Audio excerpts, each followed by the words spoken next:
이제 다이어트 한의원은 다 망하나요? 저는 최근에 이런 질문을 너무 많이 받고 있습니다. 한의사로서 위고비를 어떻게 생각하는지, 이제 위고비가 다이어트 시장의 게임 체인저인 건지, 한의원 다이어트 약 이제 끝인 건지, 이런 질문을 어떤 날은 하루에 10번은 들은 것 같습니다. 어떨 때는 다이어트 한약의 장점도 막 대변해보고, 어떨 때는 모르겠다고 씩 웃으면서 얼버무리기도 하고, 또 어떨 때는 그냥 귀찮아서 그래 망했다 이렇게 얘기하기도 했는데요. 그런데 이제는 공식적으로 말할 수 있는 입장을 정해야겠다고 생각을 했습니다. 그래서 저도 진지하게 깊게 생각을 해봤는데요. 위고비가 꿈의 다이어트 약인지, 정말 위고비가 비만인 당뇨인을 과체중으로부터 구할 구세주인 건지, 이런 고민을 하게 되었고요. 그리고 저의 입장을 정리했습니다. 저는 위고비가 현존하는 최고의 다이어트 약이라는 결론을 내렸습니다. 지금부터 한의사인 제가 왜 이런 결론을 내렸는지 하나씩 말씀드려 보겠습니다.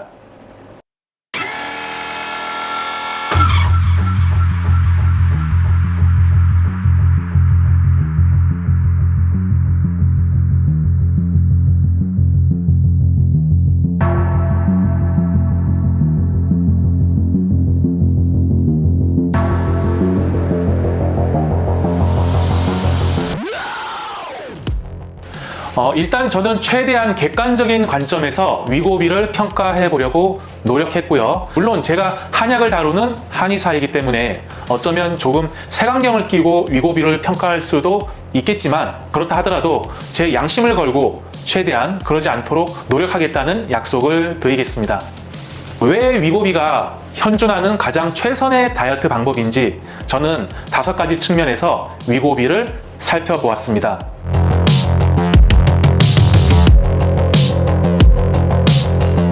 기존의 다이어트 약의 대표격으로 거론되는 약은 펜타민, 일반적으로 나비약이라고 불리죠. 펜타민은 중추신경에 작용해서 식욕을 떨어뜨리는 기전을 사용합니다. 그렇기 때문에 지금 화면에서 나오는 대로 이루 말할 수 없을 정도로 많은 부작용을 갖고 있다는 단점이 있습니다. 그리고 한방 다이어트는 한의원마다 처방이 다르고 개인 맞춤형으로 이루어지기 때문에 하나의 기전으로 설명하기는 어렵습니다. 다만 마황과 같은 약재는 중추신경계에 작용해서 식욕을 억제하고요. 그래서 마황도 일단 중추신경계에 작용한다는 점에서는 피할 수 없는 단점이라고 볼 수 있겠고요. 그러나 다이어트 한약은 마황 이외에도 다양한 약재를 통해서 마황의 부작용도 견제하고요. 그리고 우리 몸의 약한 부분도 보하는 보약의 기전도 포함되어 있기 때문에 하나의 기전으로 해결할 수 없다는 생각이 듭니다.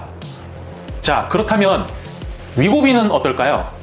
위고비의 기전을 딱 한 줄로 요약하자면 소화 활동을 느리게 억제하고 식욕을 불러오는 호르몬을 조정하는 기전을 쓴다고 생각하시면 되겠습니다.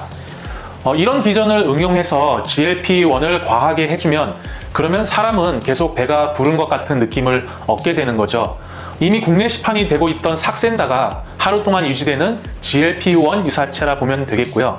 이번에 나온 위고비가 일주일간 유지되는 GLP-1 유사체라 보시면 되겠습니다. 앞으로 이 반감기가 점점 길어진 약물이 계속 출시를 앞두고 있다고 하니까요. 나중에는 한 달에 한 번 혹은 1년에 한 번까지 맞는 GLP-1 유사체가 나올 거라는 생각이 듭니다. 그러면 그때는 비만 백신, 다이어트 백신이라는 이름으로 불리게 되겠죠. 위고비는 펜타민과 비교했을 때요, 소화관 기능 저하를 통한 식욕 억제라는 단순한 기전을 통하기 때문에 상대적으로 안정성이 높은 것으로 예상이 됩니다.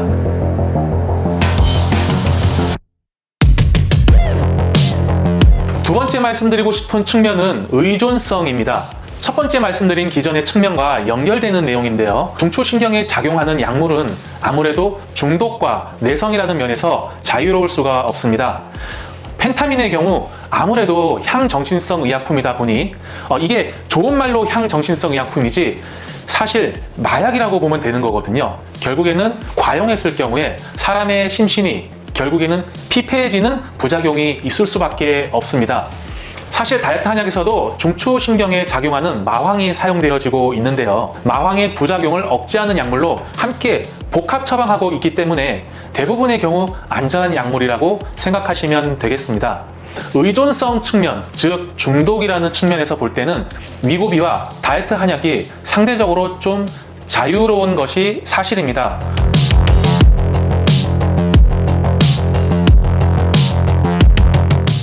세 번째, 위고비가 다이어트 약의 게임 체인저라고 생각하는 이유는 사용 편의성 측면입니다.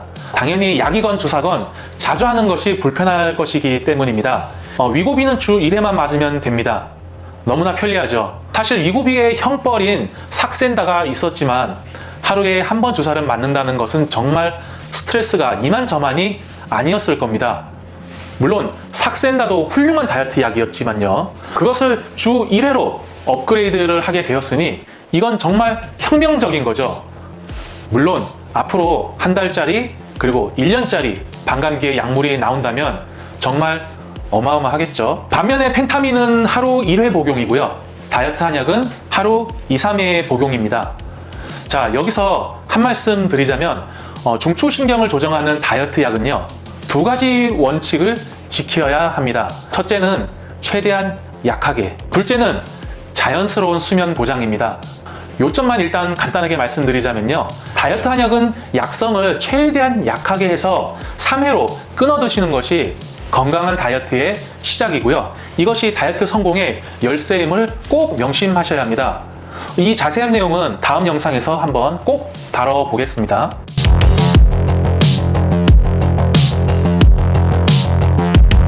자, 무엇보다 다이어트는 효과가 좋아야겠죠. 사실 안정과 건강은 최우선이 되어야 되겠지만 사람들은 일단 저울 숫자가 떨어지는데 가장 신경을 많이 씁니다. 위고비는 임상 결과를 통해 체중 감량 결과를 공개하고 있는데요. 그 결과를 보면 1년에 평균적으로 15%의 체중 감량을 나타냈다고 보고하고 있습니다. 펜타민의 경우에는 제가 자료를 찾아봤더니 보통 3개월에 11% 정도 빠진다고 하네요. 그리고 다이어트 한약은 처방마다 달라서 어떻게 정할 수가 없었는데 저희 한의원의 경우를 평균을 내보니까 한 달에 보통 5% 정도 빠진다고 보면 될 것 같습니다. 그러면은 이제 위고비는 1년에 15%, 펜타민은 3개월에 11%, 다이어트 한약은 한 달에 5%. 자, 근데 여기서 좀 이상하지 않나요? 위고비는 1년에 15%고 펜타민은 3개월에 11%니까 사실 펜타민을 1년으로 환산을 해보면은 44%가 빠지는 거고요. 다이어트 한약인 경우에는 1년에 60%가 빠진다는 결과가 나옵니다. 그래서 단순한 수치로 봤을 때는 한방 다이어트가 1등이고 위고비가 꼴찌라는 얘기인데요. 정말 그럴까요?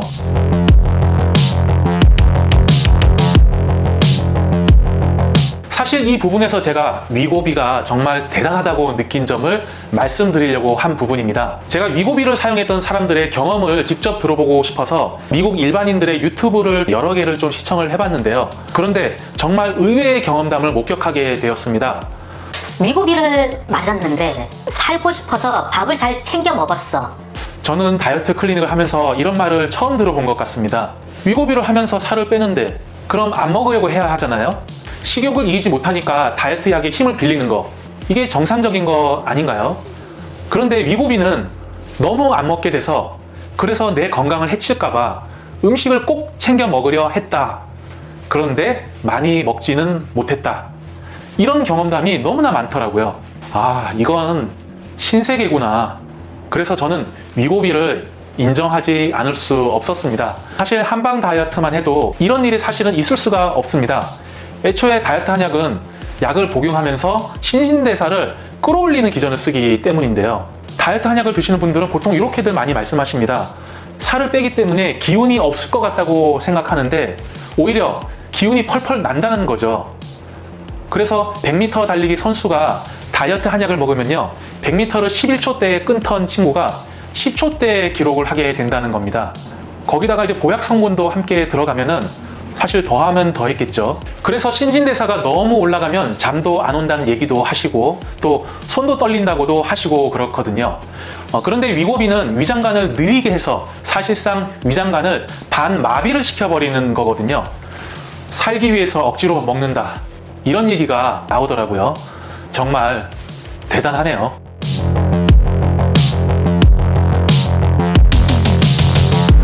자, 이렇게 살펴보고 그 결과 위고비가 현존 최고의 다이어트 약이라는 점은 분명히 일리가 있다 라는 결론에 도달했습니다.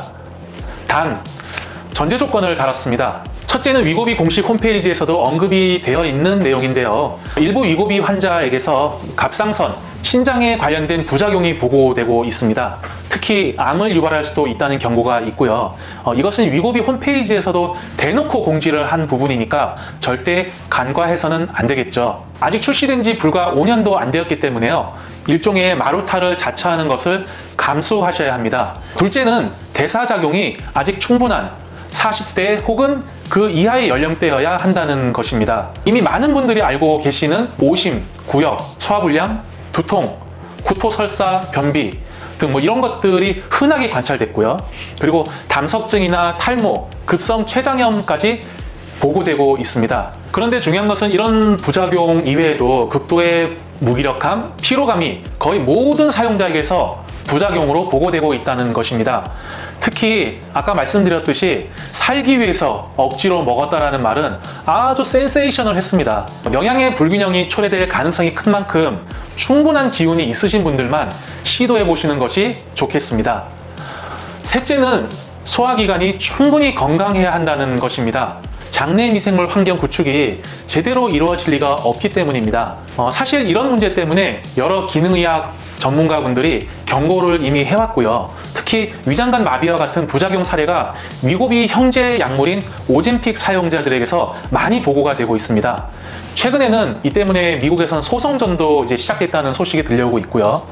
우리 몸의 항상성을 교란시키고 장 건강이 무너지면서 오는 다양한 부작용, 이런 거 다 이겨낼 자신이 있다면, 그리고 무엇보다 아직 이런 부작용을 이겨낼 체력과 대사 능력이 있다면 위고비 하셔도 좋을 것 같습니다.